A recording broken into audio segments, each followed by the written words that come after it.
galaxy is burning. Brother fights brother, and treason splits the Imperium of Man. This is the age of darkness. Welcome to the Remembrancers retreat, coming to you from within the depths of the vengeful spirit. Hello and welcome to another episode of the Remembrancers Retreat, a Warhammer 30k Horus Heresy podcast. My name is Jesse, who definitely regrets eating a peanut butter sandwich 10 seconds ago, and I'm joined by my friends. Yes, he is. One of which is Steven, who ate a chicken sandwich. I'm Austin, and I got a hot dog from Costco because, well, they're delightful. Yeah, can't beat the official sponsor of the Remembrancers Retreat, Costco. God, I wish they were. Free hot dogs for life. Free hot dogs for life. Not that $1.13, $1.50? $1.50, and it comes with a drink. Yeah, so it's not like $1.50 is so much far from free for life. What do we got to talk about today, Jesse? So, in the Sons of Horus got a new Terminator Praetor who looks kick-ass. I will say, in my opinion, the best Legion Praetor. He's like for a non-named character, just Legion Praetor in Terminator armor. He's the best. He kicks very a lot of ass. My only problem with him is that he is objectively better than every Terminator character that you would like. Abaddon, he looks better than Abaddon. He does. Yeah, that's fair. I put that caveat in because I couldn't think of all of them in my head as I was saying it. No, but yeah, I'll lay that gauntlet down. Better looking than any other model in Terminator plate. Yeah, it's that back banner that just does it for me. It's his look. He's got the swagger. Looking down. He's got the swagger. He's looking at some poor fucking normal Astartes, who's a foot and a half shorter than him, just going, bro, you have fucked up. Yeah, the amount of fucked up that you have done is large. And a power maul. I don't much care for the back banner, mostly because I know that if I had that guy with his banner, that banner's going to snap off within a few days. It's true. I don't particularly enjoy the little square banner pulls. So I would build him without it. But other than that, he's fucking sick. But you could throw that Vexilla on anything else would be great. I really love that they gilded the skulls he's got. Yeah, right. They're dipped in something. He's not some fucking jackass who just boiled a skull and bolted it on. No, he had menials dip that thing in gold because he only hangs the most impressive skulls on his belt. And I think one of them has a Legion numeral on it. And it's probably like a 4? 16. It's a 10 in front. Yeah. 15 looks like. No, it's a 16. Or 16. That's XVI. XVI. That's what it looks like. Yeah. Yeah. Which makes me wonder, did that dude kill another 16th Legion officer for his position? I mean, wouldn't it be beyond the reasonable? I really enjoy the double plating of his pauldron. Istvan, maybe. Or Istvan. Yeah, could have been Istvan. Yeah. I like that his top knot is on his helmet instead of mounted on the carapace of his Terminator armor. I wonder if he can only lean forward for the rest of his life, though. Oh, certainly. That is fair, but he's got that signature look. Yeah, that dude has come to kick ass. I even like that, and he can't lift his legs very high. It's not a straight on the cabling, and in the midriff is kind of angled because he's got a little.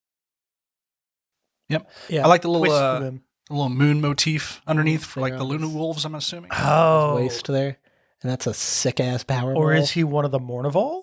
One of the new Mournival, maybe? It's a generic Praetor, but you could run him. Yeah, you could run him as. Tybalt Mar, right? Wears Terminator armor. Yeah, I just couldn't remember which of the new ones. Look at that combi was the Crescent Moon. Look at that jam. Mm-hmm. Just so good. And what I like about that combi melta is that it's not a side by side combi weapon like most Terminators have. Over under. It's the over under. It's the over under, which gives a more of a rifle look, and I just like the way that looks on this guy.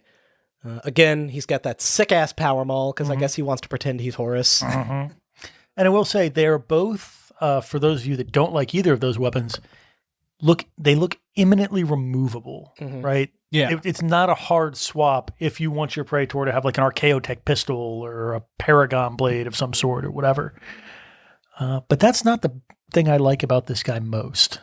What's that? The thing I like about this guy most is that you can't tell that he's a son of Horus.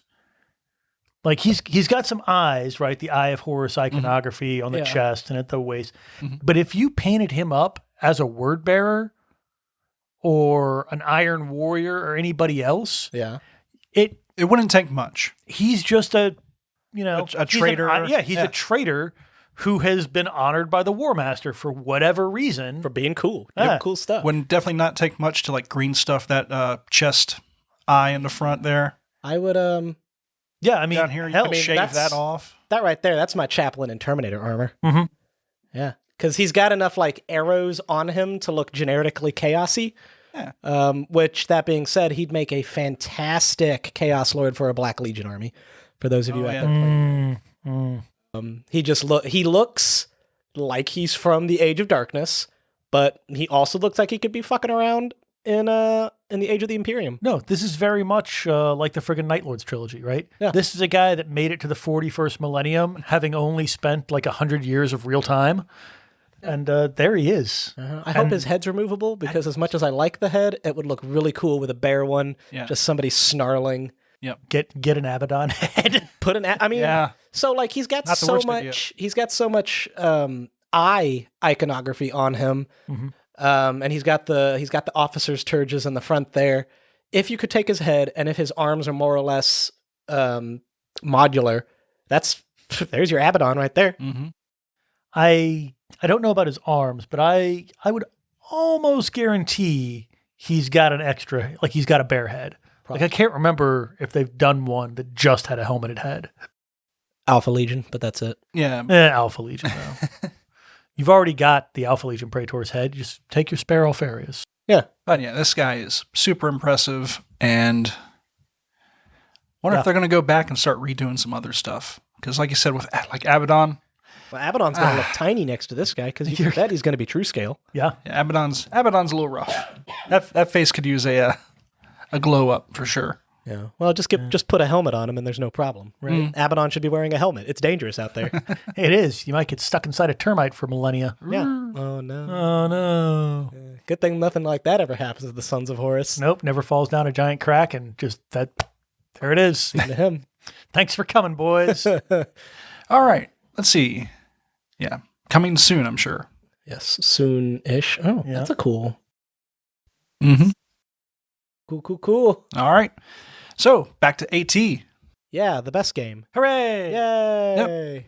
You'll probably be wondering where's part 3 of our Legio Traitoris coverage. We'll get there We're here. when we get there. We're almost there. One black coffee. Oh boy, we're gonna run rings around towering titans with these cute but scrappy knights. Also revealed on Warcom, we have Knight Armigers. Yeah, look at them go. Yeah, they're so cute with their delusions of grandeurs and giant chainsaws. Right? And it is hilarious that you can build the double autocannon one, because what good is that possibly doing to anybody anywhere in AT except to shoot down other Armigers? But we no doubt will find out. Yeah. They're adorable. You get them in a wondering where these scale 3 units keep getting mentioned Or are scale here. under 3. Scale 3 and Castores are 3, right? And then Castores are 5. No. Huh? That's Under just not 3? right. The potatoes are 5. Well, I don't have any of the cards with me, so I believe you. All right.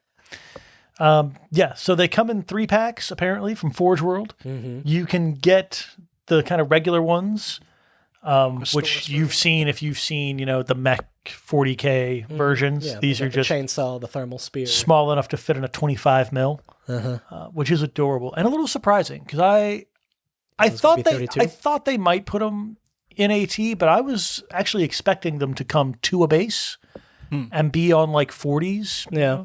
Kind of a swarm. Yeah. But they decided to put them on individual 25s or 28s. So I wonder It could if be they 25. are... Which, Yeah, like, right, probably cross your 28s. fingers, that's because they'll be an epic. So what I wonder is, because normally in 40K, when you buy Armigers or War Dogs for Knights and Traitor Knights, you can't really buy them separately. You know, they have to be taken with Knights. So I wonder if these are going to be a separate unit of their own or purchasable as like an attachment to a Knight banner. I don't know. I don't know how you'd add them to a Knight banner, considering the banner only has one like wound thing. Yeah. So like if you attach these to Prophies, are they as hard to kill as Prophies? Well, no, they'll probably be attached. Or even Questoris, right? Because these are not as tanky as Questoris by any means. Yeah. Well, so it's probably, I'd imagine it would be in order to buy a whatever smaller than a banner, a pennant of Armigers, you have to have already bought a guidon of a sash. In order to buy a sash of Armigers, you have to have already bought a Lance of Knights. I would like it to be something where like a Knight House thing, right? A Titan Legion does not give a shit about these guys. No, unless you're Solaria. That being said, I still want some, even for my Titan Legio. Yeah. But I'd like to see it as like, yeah, you can bring a lance of whatever, and you can have, the 3 banners make up a lance, but you can also take like 1 banner of these in any given lance. So it gives you like an extra unit in the activation or whatever. They're going to be dirt cheap because they are tiny. Yeah. They are tiny. And I was going to say not great, but they did show a couple of their weapons. So we know they're movement 11, which is ridiculous. Yeah, they're just flying across the battlefield compared to pretty much everything. And they're agile. Yeah, so they don't give a shit about difficult and dangerous terrain. Well, parkour difficult all the way through. But they do care about dangerous. That's true. They could technically fall into lava. You don't want to be in lava. But you know what? If they fall into lava, they're going full speed. It's true. They're just trying to run across the lava. And they gave us a couple of weapons. The Lightning Lock, which I think both the Lightning Lock and the Thermal Spear are the Mechanicum variant. No, Thermal Spear is the Melta. Oh, it's the baby Melta. Yeah, Lightning Lock is the Mechanicum. Yeah, the Mechanicum and those usually gun. come paired to a Knight. Yeah. So the Lightning Lock has a long range of 14, short range of 8. You get +1 accuracy at 8. 1 die, strength 5 rending. So like, meh. Like I don't mind rending. Strength 5, it's up there. Well, the important thing is that they at strength 5 they affect shields. Yes, like it's and enough. You can mass them up. It's enough to affect shields, and hopefully they're cheap enough because it's only 1 die per gun. But if these guys are like 12 points a model, then suddenly you can build a shit ton of them. Well, something that I kind of wonder now, looking at the dice value, their scale, how cheap they are, is if they'll have something I could see to make them worth taking, at least, is a better ballistic skill. Because when you're that small and you're shooting at something that big, pretty hard to miss. Yeah, there comes a point where if you're designed to fight things your size, if something 50 times bigger than you rolls up, you're probably going to hit it. Yeah. And most stuff already has, 3-up ballistic skill? So, just some little banner of... Although Knights normally run at 4-up ballistic skill. Even better than a 3 would still be pretty good for these guys. Yeah, but speaking of pretty good, that Thermal Spear has a short range of 5 inches, long range of 8. It's -1 accuracy at long range. 1 shot, strength 8 fusion. That's nasty. So it's rolling the D10 +8 at short range. And that's just as isn't the Knight's thermal cannon strength 8 with fusion? Yes. So it's got a worse range bracket. Right. Or but a better one, I should say. Right. But they're just as dangerous as a big Knight is. Yeah. With the little thermal spear, which is hilarious. If you scroll back up for a second, Jesse, so these things, if I read the article right, you get a 3-pack, but in classic GW fashion, you only get the weapons to make 2 of one and 1 of the other. So the regular Knights, you get the baby chainsaw and the fusion gun. You get 2 of those, and then you get 1 of the dual autocannon guys. And for the Mechanicum one, you get 2 with the lightning locks and 1 with a Gaiji siege claw and a Volkite Vugler. Vugler? I'm not French. I don't know. I distinctly remember this episode when we tried to pronounce it the first time, and the 28 millimeter when the came out. Morax came out the very first time in 28 mil. Here we are again. Time is but a wheel.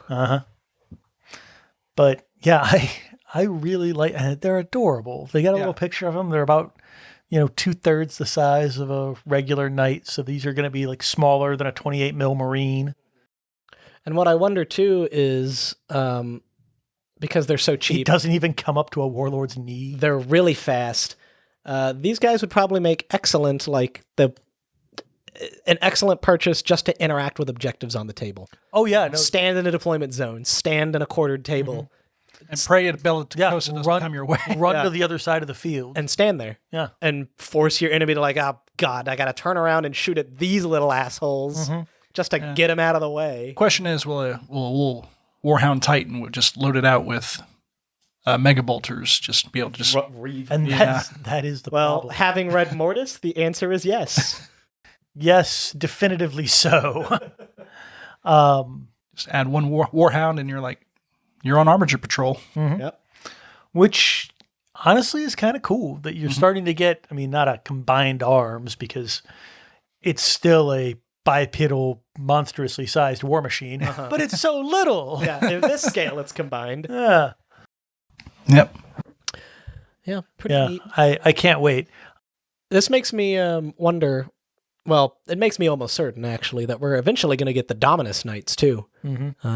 The step up between the Acastus and the Questoris. Yeah. Yep. Running around the little volcano lances and big-ass flamethrowers. Beautiful. Imagine harpooning down a Warhound as a set of Dominus Knights. Be pretty cool. Man, the Warhounds have been trying to make those harpoon guns good for quite a while now, and these fucking knights are going to come up and just be like, this is how you do it! Ha! Thunk. Yeah. Speaking of Warhounds with harpoons, if we're done talking about these tiny little buddies. We can be. I love them to death, but we can be. We're going to get back into Traitor Legios. And I was reading this book while laying in bed, just, for funsies. Light reading, as you do, because as I've said, the Traitor Legio's book, much like the Loyalist Legio's book, expanded greatly on the fluff of the individual Legios. Whereas previously, they just kind of had like a color plate in the book they were introduced in, a little bit of flavor text here and there. But Traitor Legios gives them each a page, 2 pages of cool fluff. And so I wanted to share with you guys some Legio Audax fluff. Legio Audax, turns out, is kind of hilarious, if for no other reason than the fact that they made Angron look smart. Oh, no! Yeah. So the Legio Audax, as you may know if you've read Betrayer, is the all-Warhound Legio. If you like light legions and you enjoy playing traitors, chances are you're probably playing Legio Audax. And for a long time, I'd wondered, why does the Legio Audax only use Warhounds? When largely they are still what you might consider a, orthodox Titan Legio. You would think that they still adhere to most of the battle tactics laid down by the college. Turns out they're not. First, they got fucked up by some aliens, and then they made a big boo-boo on Lauren Alpha. So, Legio Audax was founded on Mars as one of the Emperor's commissioned Titan legions to really shore up the Great Crusade. At this point in time, the Crusade was pushing out. But at its outer boundaries was running into more enemies than they, I guess, expected or really equipped to deal with. So their resources were stretched thin. They were having a hard time. So the Emperor went to Mars and said, hey, build me Titan legions. And Mars said, okay, sure. You're the living embodiment of our god, probably. And so Legio Audax is one of those Titan legions. And when they left Mars, they were built quickly. So that's why initially they only had Warhounds. But whereas the Emperor envisioned that the Legio Audax would be more or less eternally bound to the Great Crusade and therefore serving in perpetuity while supported by existing Forge worlds, the Mechanicum decided, meh, no. I think we're going to use these guys to establish rights of domain when we find another acceptable place to colonize with a Forge World. So Legio Audax was equipped with several Arc Explorators that held the STCs to build Reavers, Warlords, Warbringers, etc. But then Legio Audax got into a fight with, and this is kind of hard to pronounce, it's spelled Zlassler. Slasser? Slasser. Zlassler. Yeah, the Zassler Empire, which during boarding actions committed by the Xenos quote-unquote Void Singers ended up corrupting all of the Audax STCs.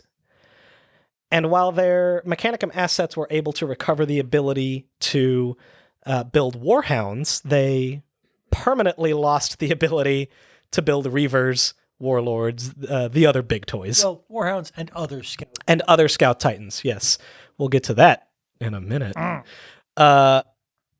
So there you have Audax kind of on the back foot, only able to deploy Warhounds. And then, a little further in their history, they ran into a system called Lauren Alpha. And Austin can tell you a little bit more about what happened there regarding the so-called massacre of Lauren Alpha. Yeah, so it was a bad time.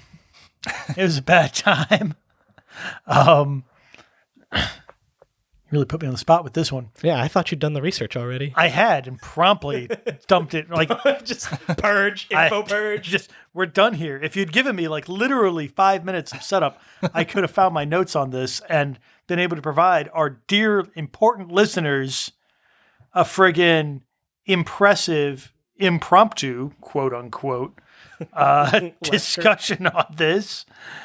Instead, here I am buying time desperately to figure out what the fuck is happening here. So what happened? All right, the Spark Notes version, Spark Notes, right? Because, and honestly, we don't know a whole lot more. Lauren Alpha was one of those, as Stephen said, fairly early conquests by the Great Crusade, which is important because at the time, Great Crusade, like while it was beating the absolute dog shit out of every Xenos it could find, early Great Crusade kind of has a rep for being real nice to human civilizations that didn't like cross an obscene line. Yeah, because you don't want to kill them all yet. And Lauren Alpha was kind of the poster child for a human world that hadn't crossed that line.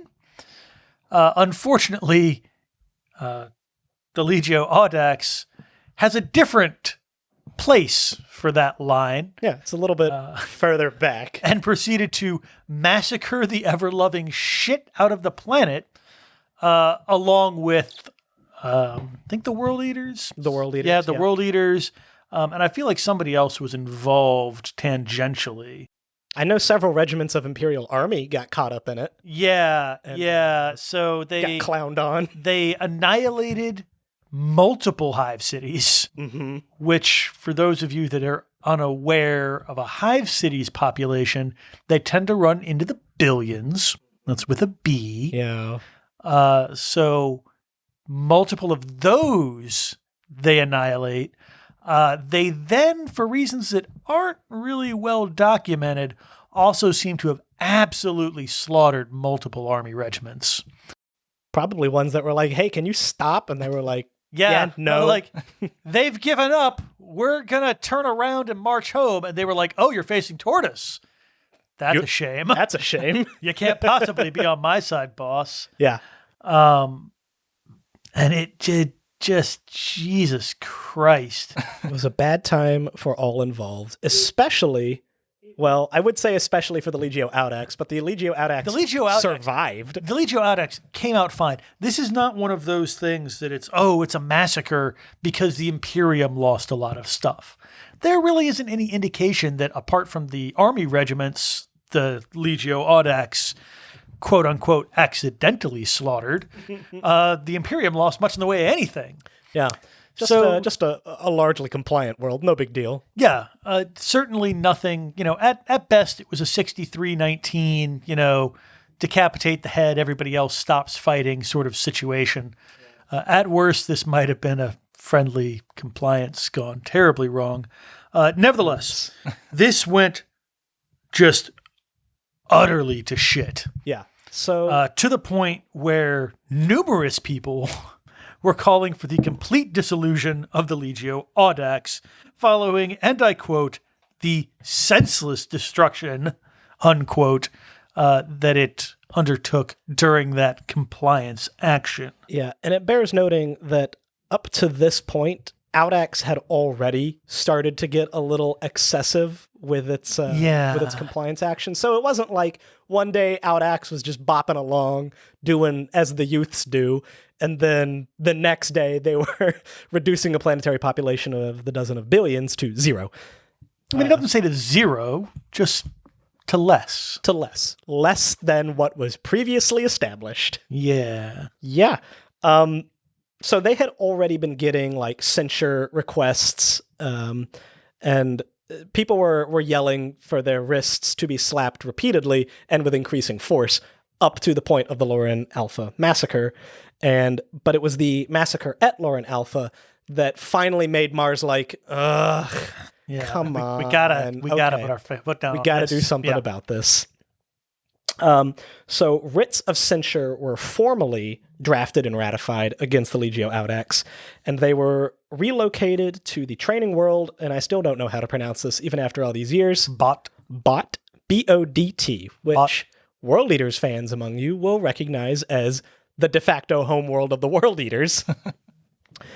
And here's the interesting part.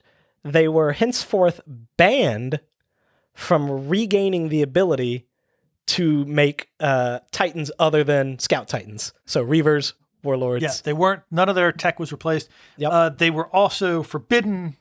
They had the indefinite suspension of the Titan Legion's right to claim a planet for their own, which is just kind of a kick in the balls. Because that means you can't resupply. Yeah. So theoretically, at this point, you've got them set up for a classic like 40K penitent crusade, right? Yeah. Where you just when we ship you off, you're just going to fight until you ain't anymore, and that'll be the end of that. Yep. And then we'll say that you did okay. Yeah. And because you'll recognize Bot as the homeworld of the World Eaters, naturally, if you've read Betrayer as well, you know this, the Legio Audax hooked up with the World Eaters and went on a bunch of merry compliance actions with them. Yep. Became bros because nothing tamps down a formation's innate aggression quite like serving alongside Angron and the World Eaters. Yep. So when Audax and the World Eaters liberated Sarum, which then swore basically undying, unconditional fealty to Angron specifically, they kind of got a Forge World in all but name. Suddenly they were being resupplied with new Titans. Suddenly they were being giving arms and repairs and ammunition again. And this is where it gets kind of silly. And when I say silly, I mean funny. This is funny as shit. It's peak bureaucracy. Because Angron, by dint of sovereignty over Sarum, starts resupplying Audax with stuff that they had previously been banned from having. And then when somebody went to Mars and complained about it, and Mars complained to Angron, Angron's like, Sarum didn't resupply the world Audax. They resupplied the World Eaters. And Mars went, with Warhound Titans? And Angron went, yeah, what of it? Yeah, do something, nerd. You fucking won't. Flicked his nose and everything. Imagine being out-politicked by Angron. It just goes to show that even when a Primarch's real bad at something, they are still better at it than most people. Yeah. They're still Primarchs. Those Magi are lucky that the correspondence wasn't delivered by the action of a chain axe. We're just going to give you 15 minutes with Latara Saren, and then we're going to leave. What I would be interested in knowing is whether or not the resupply of Audax was affected by Angron or Lotara, who was like, you've got a Titan Legion here that's practically falling apart, and you've got a Forge World that can resupply it. Why don't you just say that the Forge World is giving your Legion stuff? And didn't even get past that because Angron had already walked out of the room. So she looked at Card and was like, I'm giving stuff to Audax. And he's like, buh. I mean, honestly, that's probably how it was, because if I'm remembering Reterra right, the Titan crews do kind of have that back and forth with Latara, where they're just like, fuck, Angron's at it again. And Latara's like, I know, guys, we're just going to do our best. And Just like, all right. do the thing. Just do the thing. Yeah. So to sum up, they fucked up. They had their Titans taken away from them and then kept away from them, and they didn't care. They were like, you know what? Fine. You see those giant harpoons that the Legion puts on the front of their ships? We're going to use those, and we're going to pull down Titans, which they then barter during the heresy to other traitor Titan Legios for more guns and more ammo and more harpoons. It's beautiful. Yeah. But in each of these little Legion bits in the book, there's a paragraph labeled Material Strength, which kind of talks about Legion disposition as far as what classes, how many Titans they have, etc. And I know Austin's been talking about the Rapier Titan ever since he saw it in Titan Death. Yes. I want it. It's mentioned here under Audax's material strength. The denial of heavier battle Titans was of little consequence to the princeps of the Legio Audax, who often traded the felled carcasses. Whoops, wrong sentence. Wrong sentence. A little bit lower. However, the Primarch Angron exploited loopholes Yes. in the writ of censor, which stated that, quote, the Legio Audax could not field any class denied to it through the malicious corruption enacted by the now rightfully extinct entity known as the Zelasar Empire, to augment the Titan Legion's strength with Rapier Light Scout Titans and Direwolf Heavy Scout Titans, patterns which have been supplied to the Forge Fanes of Saurum, but not the Ember Wolves. So essentially what they said was, you can only make Warhounds because you lost all your other Battle Titan records when the Xenos fucked up. And then Saurum was like, hey guys, did you get this? No? You didn't? Now, here you go, buddy. Let's do this. Since Audax did not expressly lose the ability to produce rapiers, Because they never had it to begin they with. never had them to begin with, there's technically nothing wrong with giving it to them. To quote Futurama, you are technically correct. The best kind of correct. Correct. So we've been kind of looking at like, well, what's going to be smaller than a Warhound? What's going to be scale 5? What's going to be scale 7? Bigger than a Warhound, but smaller than a Reaver. Now we know. Yeah. Dire Wolves. Which is great, because I'm pretty sure that's a Battletech mech, Maybe. if memory serves. Potentially. Yeah. I mean, I've been seeing Dire Wolves mentioned a lot in some of the other Legio fluffs, and I really just thought it was kind of like the Night Gaunt, like a pattern of Reaver or a pattern of Warlord. Yeah. That just specified Just a style. a loadout. But hey, heavy Scout Titan sounds pretty cool. Really curious to see what they would look like. It is a thing. That's what I thought. It's kind of that traditional mech warrior mech. Did you pull it up from like the old? Oh, yeah. Is that is that the Mech Warrior mech, or is that That's the Mech Warrior mech. The mech warrior online, yeah. okay? All right. I want to just Google Direwolf Titan and see if we So get like anything. that's another one. Yeah. And this isn't helping you out, listeners, so I'm going to stop now. But if you Google, Direwolf mech warrior, you'll see some pictures, which actually makes me a little concerned that they perhaps will keep it name only, so as not to worry about infringing and being copyright and all that other nonsense. We'll see what happens. But you never know, because I like the idea of a heavy Scout Titan. I'm not entirely sure what that would be. Presumably it would be something Warhound-ish in size, but could pack maybe some of the Reaver weapons. A little heavier punch. Yeah, kind of like a Warhound Nemesis almost. Yeah. Although I don't know how you nemesis it. Not without losing. Although I guess you could put like one arm as the big gun, and then the other arm would be like a sighting thing or a tracking thing. Or Yeah. I Just would have be, a giant, or just have a big old carapace weapon, and that's about it. yeah, just Yeah. a bigger version of the rapier, because that's what That's the what I read. the That rapier is is the rapier, described yeah. as just a single back weapon. But if the rapier is small, because in my head it was always mounting like a Reaver weapon on that central chassis. Yeah. But if it's small enough that it's just got like the Hound's plasma blast gun or like a mega bolter up there, then you could have the bigger version of that. or even night weapons, like night scale weapons mounted on the rapier, Yeah. like a brace of battle cannons and some rockets. Who knows? That would be fun. So since we have been talking about the Ember Wolves. Do you just want to run through the rules real quick? Yeah, I don't think sure. we did it You know last what? time. We've never. I think maybe we've talked about them when they came out in Shadow and Iron, but that was a long time ago. It was. So Legio Audax, Ember Wolves. Their Legio trait is called Wolves Among Prey. Unlike nearly all other Titan legions, the Legio Audax relied exclusively on Scout-class Titans in warfare, preferring to encircle their prey and slowly tear them apart. A Legio Audax maniple can consist only of Titans of scale 6 or lower. Any maniples which has mandatory or optional components containing Titans of scale 7 or higher cannot contain Legio Audax Titans. So with that, I was about to Maybe say, we'll- having said just that, we may not be able to see the dire wolf may not be scale 7. yeah, It might it actually would be have a to be scale, scale 6. Yeah, Yeah. to fit in. Yeah. Scale 6 with just like a bigger gun. One bigger gun. Who knows? I'd deal with that, though. Yeah. I'd fucks with it. Yeah. Yeah. All Legio Audax any reinforcement Titans declared as Legio Audax must be of scale 6 or lower. All Legio Audax Titans gain the Squadron special rule if they do not already have it, and may always form squadrons with other Legio Audax Titans of any type. This includes Titans that belong to another Legio Audax maniple or Legio Audax reinforcement Titans. Legio Audax squadrons can contain up to 5 Titans, unless they can normally contain more. What the hell squadron would be more than 5 Titans? Rapiers, maybe? God, that would be good. You get like 6 rapier Titans in a formation. Yeah. If a Legio Audax Titan is part of a squadron via this trait, they cannot become part of another squadron for any reason during the battle. The only exception to this rule is if every other Titan within their squadron has been destroyed. In this instance, additional squadrons could be formed if a rule allows it, such as the Lupercal light maniple, which allows you to switch up who's in what squadron. Yep. So this is kind of interesting. I think the reason they did it this way, as opposed to like Solaria, who can swap out Reavers for Warhounds, is because of their Legion-specific maniple, which we'll get into later.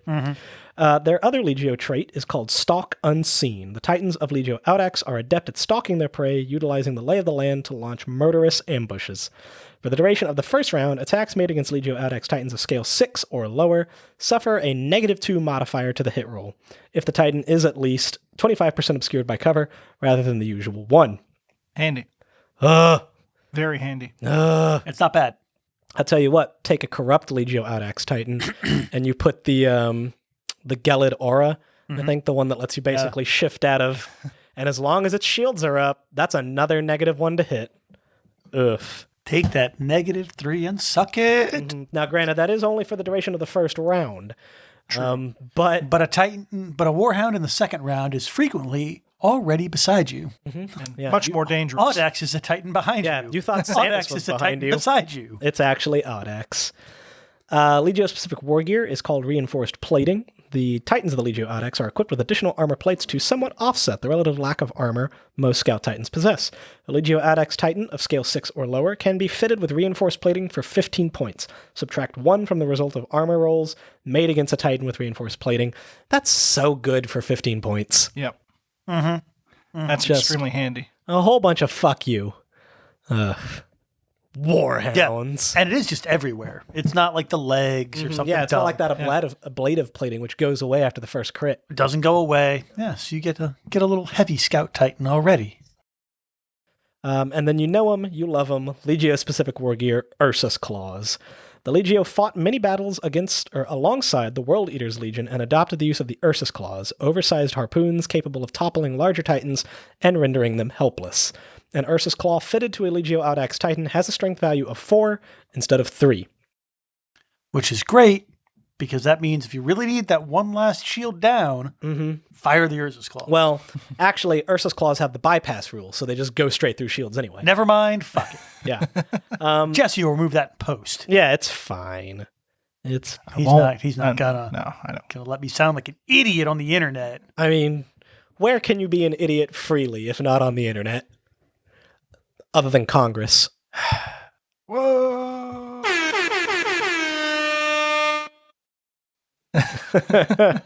Oh. Yeah. The Legio Audex's Ursus Claws are scary. Because, what is it? Here it is. So Ursus Claws are kind of a wild thing now.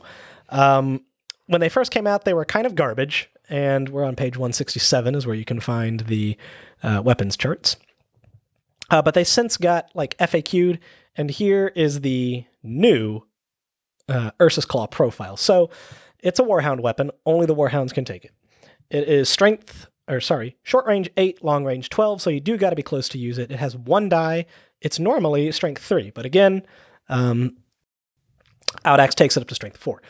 It is a 10-point weapon, and it has 2 rules, Impale and Specialize. Specialize simply means that if it gets disabled once, it cannot be repaired. Which is weird, because it does have a repair weapon thing on it. It does. Of a 3-up, too. Yeah. Oh, so you can repair it, but you can't use it anymore. And that's basically just to keep people from to stop it from exploding. I get you. Yeah, all right. That makes sense. Yeah. You just sort of like jettison the power pack or whatever. Okay, well, that's safe right. now. Now we've got a big old harpoon stuck on the arm. Its second rule is Impale, which gets kind of wordy, so bear with me. After resolving an attack from an Impale weapon against a Titan, do not make an armor roll. So you roll to hit, but do not make armor roll. Instead, roll a d6 if the attack hit, adding the strength of the weapon to the result. So for Audax is anywhere between 5 and 10. If resolving an attack from an Impale weapon counts as part of a coordinated strike, resolve the attacks of all contributing Titans first, making a note of how many attacks from the Impale weapon successfully hit. So you add however many people are doing coordinated strike onto that d6 roll and that strength value. When rolling a d6, adding the strength value of the Impale weapon using the highest strength value of all contributing weapons, and apply a +1 modifier for each Impale weapon beyond the first that successfully hit to the result of the roll. That's a lot of words. Yeah. If the total of the roll is equal to or lower than the unit's scale, roll a d6 again. On a 1 through a 3, the target turns 90 degrees to its right. On a 4, 5, or 6, the target turns 90 degrees to its left. If the total of the roll is higher than the target's scale, the target unit turns as described above and then immediately suffers D3 + 1 devastating hits to its legs. Devastating hits. Ouch. Not direct hits. Yeah. 2 points of damage apiece. D3 + 1. So between 2 and 6 points of damage. Yeah. That's rough. Yeah. If the target unit suffers catastrophic damage as a result of this attack, do not roll on the catastrophic damage table. The target unit automatically suffers the laid low result instead, so the target falls. And can I just say right there, that is already an amazing buff to this weapon from what it was. Because it used to be, if you failed that roll, and again, right, Audax, who's good at this, is failing it most of the time, even with 2 of them, it was fucking you up. Yeah. Now, not only does that happen, but I don't think it had the automatically laid low result in the old version as well, if memory serves. I think it might have. But either way. But it's nice that you don't get exploded on. That's a bonus for a Warhound, because the maid killer of my Warhounds is either me nuking my own reactor or whatever they killed blowing up and taking them with them. They went to Valhalla in style. Yep. So if they die, it just falls down. If a natural 1 is rolled, nothing happens to the target unit, and each unit that contributed to the attack and scored 1 or more hits against the target unit immediately suffers a devastating hit to their legs and a strength 7 hit against any Impale weapon that successfully hit as part of the coordinated strike. Attacks made by Impale weapons bypass void shields. Just thought of another thing. So there's quite a few like Princeps Senioris traits. That is, hey, when you roll on the catastrophic damage table, roll a d10. If you roll equal or higher to the number rolled, ignore the catastrophic damage, which is a pain in the ass because the damn thing just keeps on living. You don't roll on the chart here. You just die. Just fall down. So you don't have that chance. Like I know one of Jared's Titans traits is like on a 6-up, he just ignores it. Yeah. When you would roll on the catastrophic damage table. The generic Princeps Senioris trait is Die Hard, is equal or greater, you ignore it. So, like half the time, you're not actually dead. Unless you get friggin' Ursus Clawed, and then you're super dead. Fuck you, buddy. Turbo dead. Turbo dead. Yeah. So if you stayed with us through all of that, the whole point is Audax jams harpoons into your legs and then rips all the good bits out. Yes, and honestly, I totally never realized they FAQ'd this weapon. Uh-huh. And I'm gonna have to get me some now. I don't remember what it... Pointy sticks. I'm not entirely certain what it used to be anymore. What it used to be, but it's much easier to like actually hurt your targets now. What it used to be is I'm not sure about the catastrophic damage you automatically get laid low, right? We're not sure about that.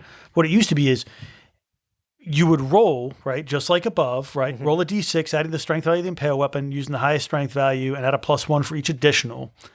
And if it was lower than the target unit scale, then you took the Titans that shot the Ursus Claws would take that leg damage that you now only get on a natural 1. Yeah, yeah. That was which is like, this is just better. Yeah. So like more than half the time, the old way, you were hurting yourself unless you were Audax and you were bringing like 5 hounds with them and trying to make it work that way. Yeah. Which bless all of you that were, right? I saw some people doing it. Yeah. Less successfully than you would anyone would hope.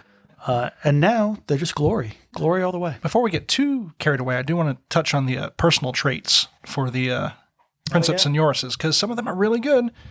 Like the first one, Master of Ambush. The Stalk Unseen Legio trait applies to the Princeps Titan for both the first and second round instead of just the first. So, which is real nice. It's really nice. For Audax Titans. It's honestly, it's a really cool trait. It almost feels like it's overkill or over defense, I guess. Because like Austin said, turn 2, those Warhounds are where they need to be. Typically. If you've just gone straight for it. Yeah. But if you really want to get them lined up just perfectly, that would be nice insurance for when you maybe terrain's in the way or you had to kick over some knights before you got where you were going. Yeah. And or if you are lining up that perfect Ursus Claw shot. Because you want to be behind it when you fire it off. Yeah, you do. Yeah. Cull the Weak is my favorite Audax trait. Aware that a wounded foe is still dangerous, the Princeps seek out Titans that are wounded to put them down before they pose a threat. The Princeps Titans can reroll failed armor rolls against a location that has suffered critical damage. That's really good. Which the Ursus Claws do so many devastating hits that it's going to suffer some critical damage just by virtue of maxing out the track. Yep. And I will say, nothing sucks quite as bad as having that enemy engine with 3 critical hits in the track and you go in to like kick it, right? And you only hit it once because kicking things is hard. And it's like, all right, great, but I've kicked you there. Anything but 1. Oh, I hit you 3 times. Oh. We've all seen it happen. Yep. We've all done it. Now you have the opportunity to re-roll them and turn into 1s again. Yep. Now you have the opportunity to watch you do it twice. which really is so impressive that your opponent should buy you a beer or something. It's true. Yeah. So, hey, Audax, getting you free beer. Yeah, it's true. And the last one here, we have Pack Alpha. Friendly Legio Audax Titans within 3 inches of the Princeps Titan may re-roll rolls of 1 when making command checks. I don't know. I mean, y'all say but we just discussed how the more you corrupt your Titans, the worse your command checks get. But the problem is you're only re-rolling results of 1. If it was failed command checks or command checks you failed by 1, I'd be much more excited about it. Yeah. That being said, because Scout Titans are typically it's the Princeps Titan, so it's going to be what? Yeah, 5 would go to 3. Yeah, because a Warhound is 5. But if you corrupt enough to get and twice, then it goes you're to back 7 down to 5. Yeah, 7 goes back down to 5. So I mean, it's re-rolling a 1. You never complain about it. Yeah, but the weird math says it's almost like you just need to roll a 4 better at that point. I don't want to think about math. My beer head says we already did math. We failed twice on the air. We're not going back into that. Yeah, I'm not. Yeah, but that's one extra number that you can roll and hopefully get a chance. It is to another succeed. number that if you roll, you haven't just failed; you've only shamed yourself. And with such a small command range to begin with, what are the odds of failing it twice? Yeah, Audax, other than Ursus Claws, does have one more trick up their sleeve, and it's a doozy. Is it that they look dead sexy? Because let's not forget, they look dead sexy. Okay, they have 2 tricks up their sleeve. One is to honeypot enemy princeps into loving their titans. There, that Oh, shit. the black lava look, the bone white Command head. Yeah. heads on Yeah. some paneling. But no, apart from that, it's the Canis Light Maniple, which is Audax exclusive. Only they can use it. Its mandatory components are 3 Warhound Titans with optional components of 2 more Warhound Titans for a total of 5 Warhound Titans. Warhounds all the way down. And you can squadron all 5 of them together should you so choose, because Audax squadrons can go up to 5. Yes. Doesn't make any damn sense why you would, but you can. Activate them all together. I don't know. For that you Ursus act- One Claw act. rule. That's true for Yeah. the Ursus Claw. Yeah. Just 10 Ursus Claws in a single squadron of hounds. And it Take down only that has- War Master and laugh. Haha. God, if you did. If you and you know if what? they can That's bring not down a an bad Imperator, way. you can It's not bring down a War Master. It's true. That's not a bad way of doing it either. It's just devastating hits because the damn things are armor 1,000,000. Mm-hmm. Yeah, it just bypass the actual armor value. And the trillion shields that they roll 6 repair dice to get back up. They are scale 12, though. You got to roll fairly high. That's true. That's why you got to bring the 5 harpoons, because they stack, right? Yeah, the roll, that's true. The roll stacks. Yeah. So it would be a strength 9. Yeah. So the Canis Light Maniple's Maniple trait is Actually, that gets you to 13. also wordy. So No, 9. Math is- strap in. Strap in now. We're ignoring math. We're going straight to the Canis Light Maniple. It's called Pack Ambush. Woo! Bwah, bwah, bwah, bwah. I Canis- like how your call for that is just to do it. To make do the it. sound. Canis Light Maniples can only include Legio Audax Titans. Aww. Titans with this maniple do not deploy as normal. Instead, at the start of deployment, after arranging Titans into squadrons, the controlling player places a number of markers equal to the number of Titans in this maniple. These markers can be placed anywhere on the battlefield more than 6 inches from the enemy deployment zone. Titans from this maniple count as deployed for the purposes of determining which player finished deploying first. When both players have finished deploying as normal, Titans from this maniple can then be deployed anywhere within 3 inches of a Holy shit. pack ambush marker. Holy shit. Any Titan deployed in this manner outside of the controlling player's deployment zone must be at least 50% obscured from an enemy unit within line of sight to that Titan. That could be tricky. If a Titan cannot be placed within 3 inches of a pack ambush marker in this way, they must be deployed in the controlling player's deployment zone following all the normal rules. If a player has more than 1 Canis Light Maniple, each maniple beyond the first gives only 1 extra pack ambush marker. Pack ambush markers are shared between maniples. And that is why Stalk Unseen is so mean. Yep. Because you're doing this, right? And you're just deploying that way because you gotta. Uh-huh. And then you're -2 to hit. Because fuck you.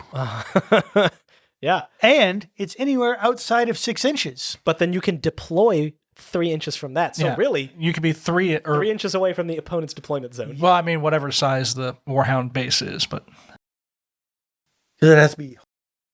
No, anywhere within, not wholly within. Uh-huh. So yeah, you might just be be right up up there. under shields if somebody's right up on that line. We're just gonna fire Ursus Claws first turn. I mean, it doesn't matter. You're right. You get the Earth's Claws anyway, but damn. I've seen, and you can fire those from 12 inches away. The trick is the 50% obscured. That can That be is tricky. the hard. Yeah, that's the hard part. For us, we like to play with heavy terrain, but I if swear you're to playing God, at we play with the amount of terrain they want you to play with. It's true, we do. It's in the book. You can see pictures of it. That's what their table you might looks have like. you might have a time playing at Warhammer World with it, but, But I swear to God, Nova 2022, you will play with that amount of terrain. hell yeah.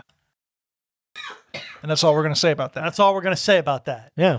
Yeah. I'm going to give that the Forrest Gump treatment. That's all that anyone's saying about that. But, ooh boy, I've seen Audax in the wild, I think, twice now. And I walked by the table when deployment was happening, and I was like, Canis Light Maniple, because of course. Yeah. And then I went off to go play my own game, and my opponent was like, I'm going to go grab a drink or whatever. I'm like, all right, cool. It's time to see what's going on at the other tables. Looked over at the Audax tables. This was maybe turn 3, and just so many puppies everywhere, and so many dead enemy Titans. Yeah. You can just punt a Warhound. The problem is it's real hard to punt 7 or 8 of them. Uh-huh. Yep. And it's only going to get worse. That weight adds up quick. It's only getting it worse. It just fuck. You start giving them like the auxiliary shield capacitors and corruptions and things like that to make them even harder to nail. Which, when all you're running is Warhounds. Yeah, you got some points to spare. Yeah. Unless you're going super crazy, you've got a good amount of stuff to play with. On Armigers to just screen all of your Warhounds. Yeah, although I do hope there is a rule in there that, if you're size 6 or bigger or 8 or bigger, you just trample a fucking Armiger. Like it doesn't block your line of sight. You just get a free smash attack, go about your day. So Legio Kratos now, when they're moving as part of a Path of Iron, can just fully traverse over anything that's scale 3. Yeah, I remember that from last chap. Yeah. So they just walk over Armigers and don't even care. Like, and can kick them as they go by. And can kick them as they go by to add insult to Fuck injury. you, buddy. Yep. I'm excited. Like a good time to thank our patrons. Yeah. Sure. It's always a good Sounds time great. to thank our patrons. Yeah, that way we can figure out what he calls himself today.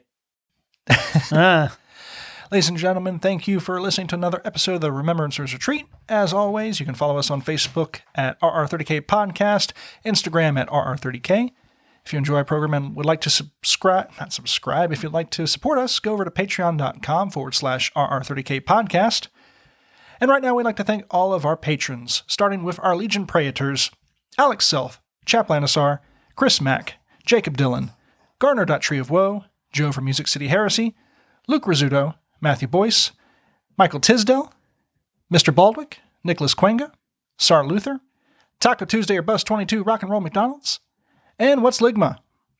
Our Legion Centurions, Aaron Maynard, Andrew N., Angry Boy, Danny Larson, Dave Jones, Duncan, Ed, John Christensen, M. Tanzer, Gore Crow, Rena the Floof, and Scott LeMay. Thanks, Scott.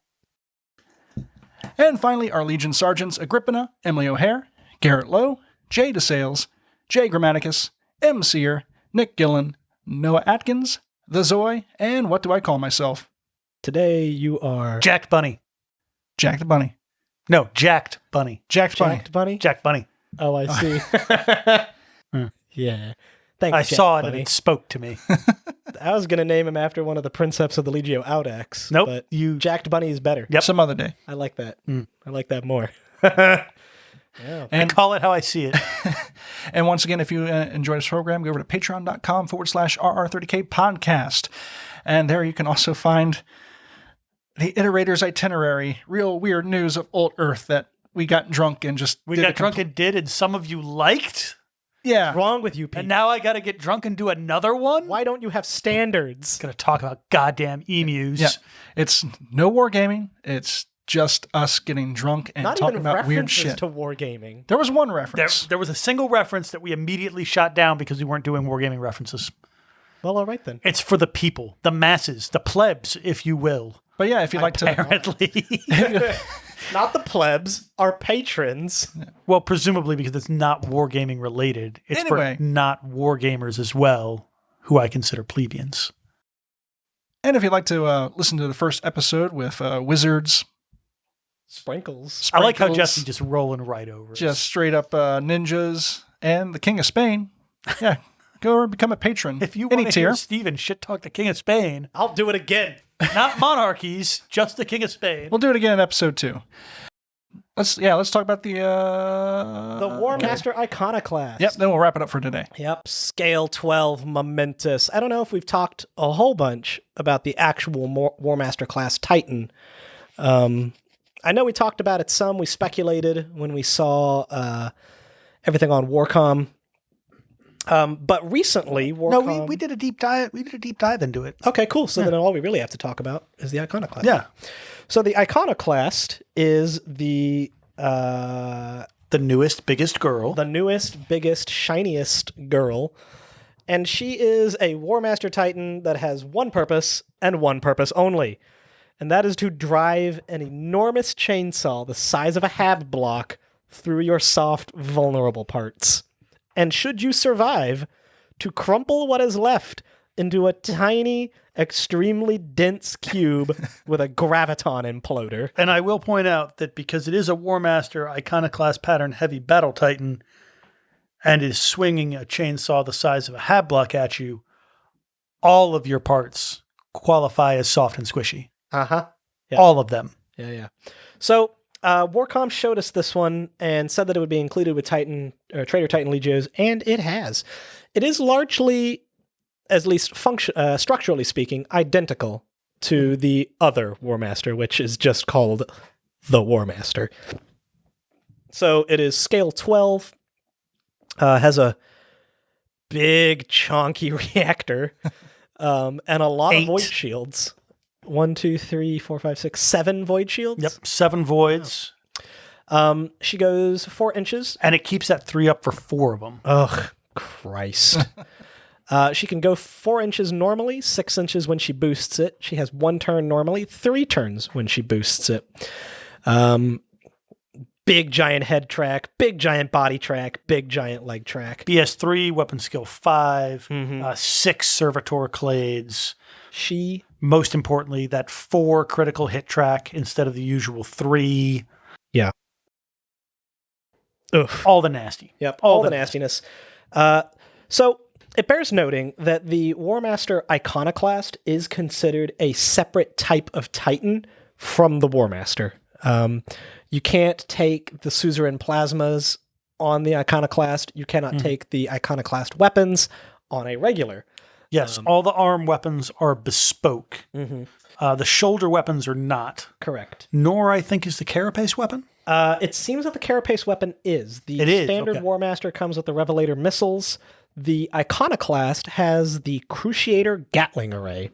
It is a short 10-inch weapon, which really means it can only be fired at other Iconoclasts, or at other War Masters. Yeah, that is a down. But a long range of 30, which is 6 inches more than other Gatling weapons. So you can definitely reach out with it for sure. Yeah, you can touch them. You'll just never get that bonus for short range. Yeah. Well, unless you're firing at another War Master, because it has a +1 bonus at short range. Well, when you're firing at something the size of a fucking mountain at short range, I guess you do get a bonus. Well, I think really what that is, because, you know, you charge, you do your damage with the close combat weapons, and if it inexplicably survives, you cold shot the Cruciator Gatling into whatever it is you were shooting at.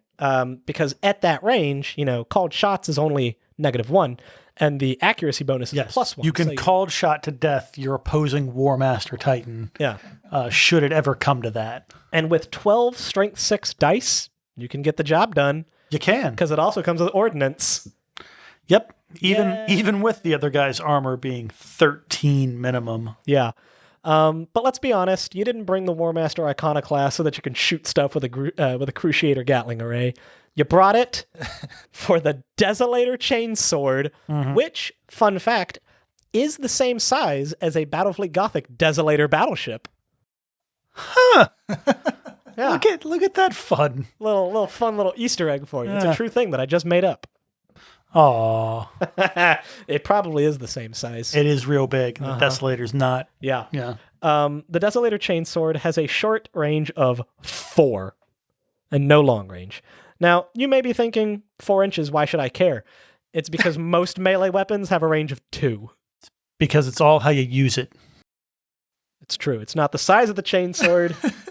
It's... Tell me, Stephen, why would 4 inches matter? Because most melee weapons are 2 inches. You fucking dirty old men. Christ. You can't just softball it in like that. I can, and you can... Moving on. Holy disappointed shit. Jared. Is this thing painful? 4 dice. Again, most melee weapons have 2. Strength 10. Melee rending, so it's like a chain fist but bigger. And it bypasses void shields, which is important because it has that 4-inch range. You can stand outside of 4 inches and still just chainsaw the shit. They can't smash you, but And you can you sure can't- as fuck chainsaw them. And more importantly, your 7 shields that you have 6 repair clades to keep up aren't wasted because you have to get under somebody's shields to get them. Yeah. What's the weapon skill bonus for that? It is merely a +1. So it's only hitting on 4s. Yeah, only hitting on 4s, but that's okay. That's okay. Because, oh boy. Because if you hit twice, you've murdered killed them. something. Yeah. Well, honestly, I don't know if the Desolator is the Titan killing weapon. But the Kriya Siege Drill certainly might be. Now, that's a 2-inch weapon, like most of the other melee weapons. But that has a +2 at its short range, so now you're hitting on 3s. On 3s, respectable. Called shots for free. Do love it. 3 dice. Strength 13. Christ. Hey, that And that's Auto not crits a hound. And that's not even the worst part. that's not even the worst part, because you know how you've got this giant 8-spot reactor track? I do. Yeah, go ahead and give it draining so that it can have fusion. 13 plus D10? D10. 3 hits at strength 13, D plus D10. And what? So a 4 is critting a warlord, a fresh warlord. Yeah. Yeah. Then you follow up with the chainsword. And they all go to the same place. And That's then 3 crits. And then, if for Most some likely. inexplicable reason, And you only have to push it once to get draining Huh. for all 3 dice. and if for some inexplicable reason it's lived, you can still kick it to death. That's true. You can't smash attack at strength 12. Yeah. Not to be fucked with. Yeah. Well, it's not its final trick.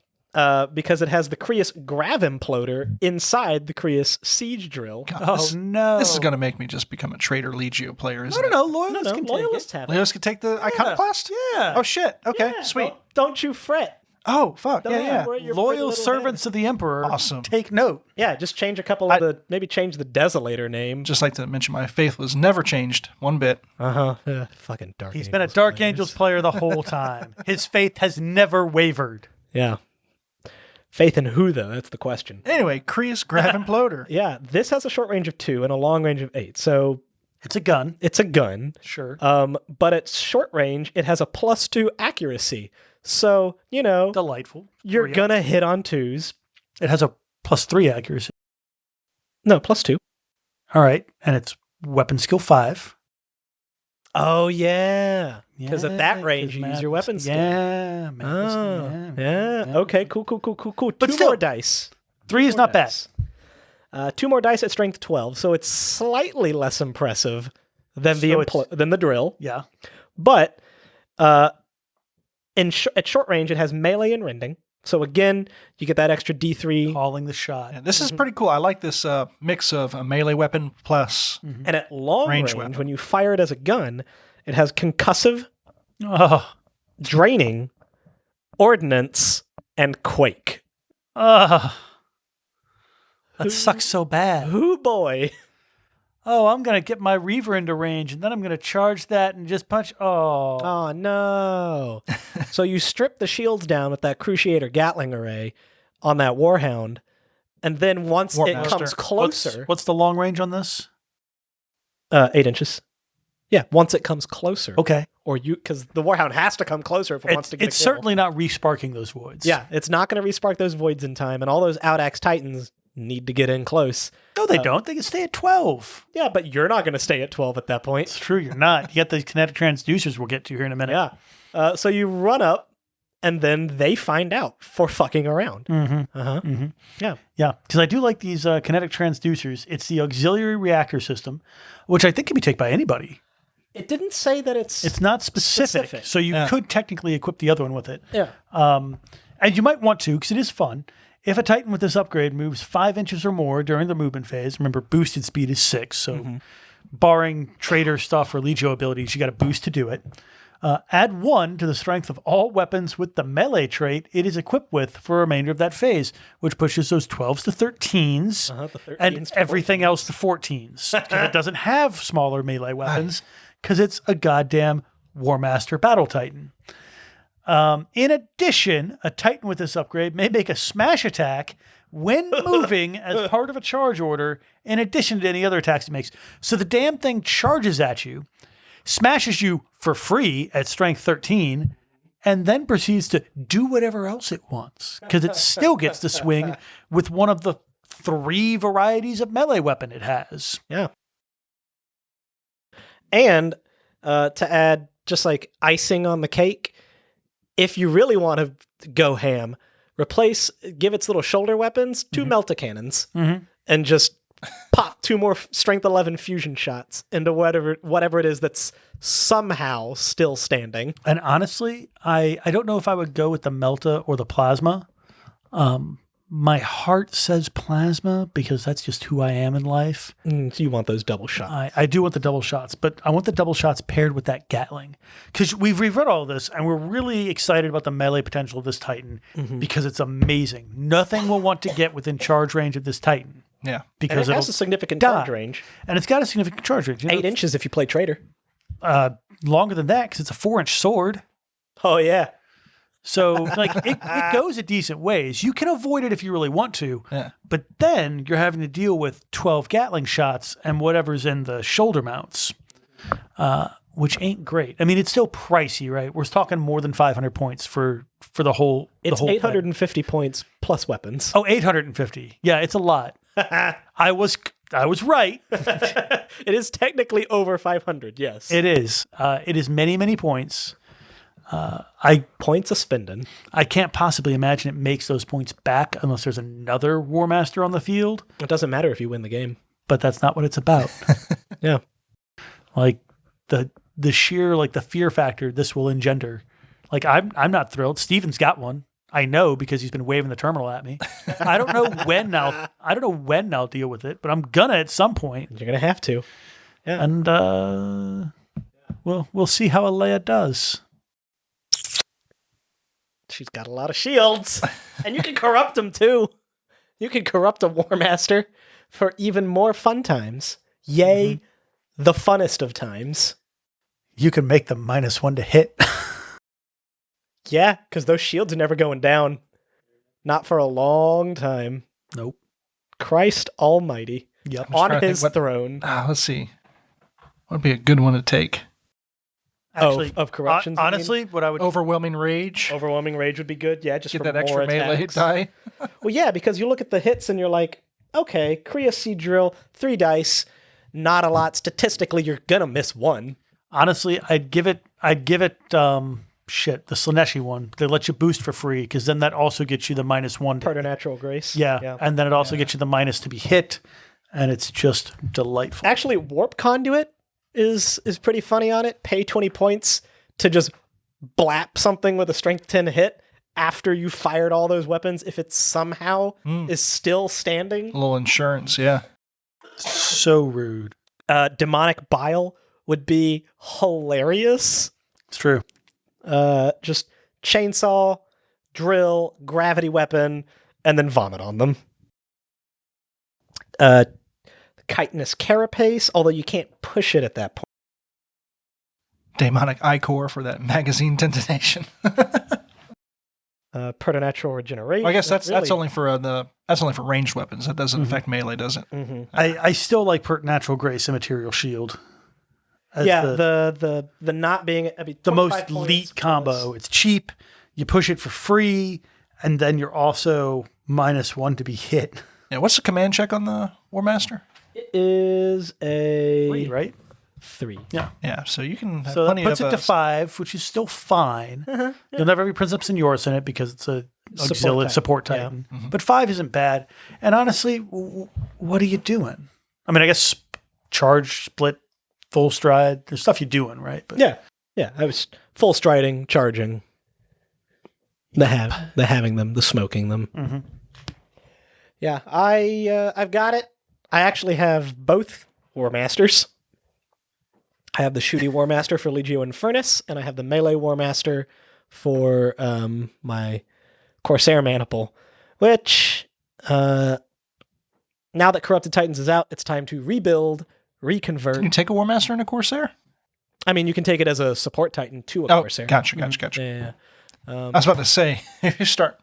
Yeah, no, walking you can't take it at any maniples. Yeah, that's what I thought.